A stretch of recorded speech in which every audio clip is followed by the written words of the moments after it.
On the morning of September 22nd, 2024, 63-year-old Stacey Dramiga left her home in San Antonio, Texas for a regular walk on the Salado Creek Greenway Trail, a paved path she often enjoyed.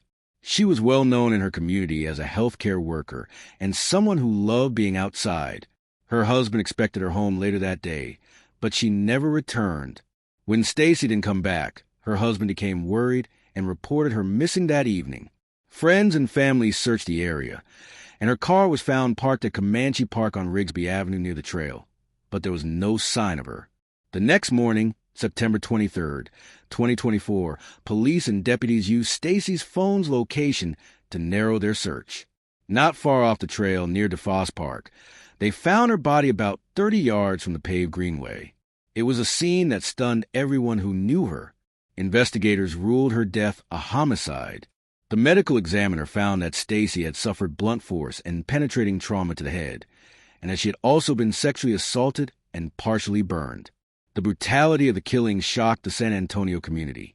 For more than a year, the case remained unsolved.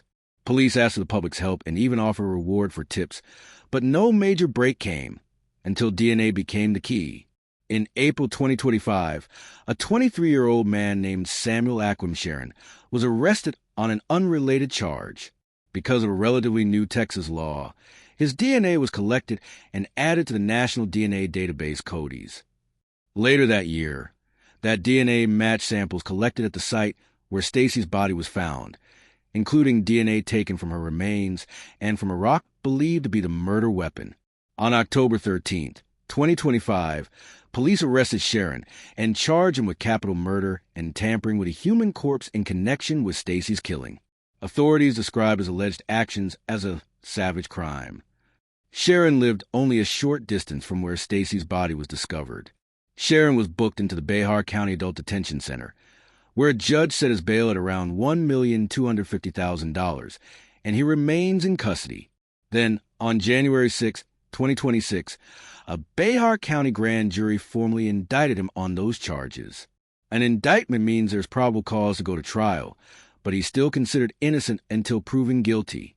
Because of concerns about his mental state, the court also ordered a psychiatric evaluation to determine whether Sharon is competent to stand trial.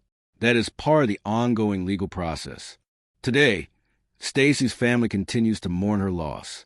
Her story, a woman on a morning walk that turned into a tragedy, drew widespread attention, especially after the arrest and indictment. Local parks and walking trails felt less safe when the news broke, and Stacey's death remains one of the most talked about unsolved then solved murder cases in San Antonio in recent years.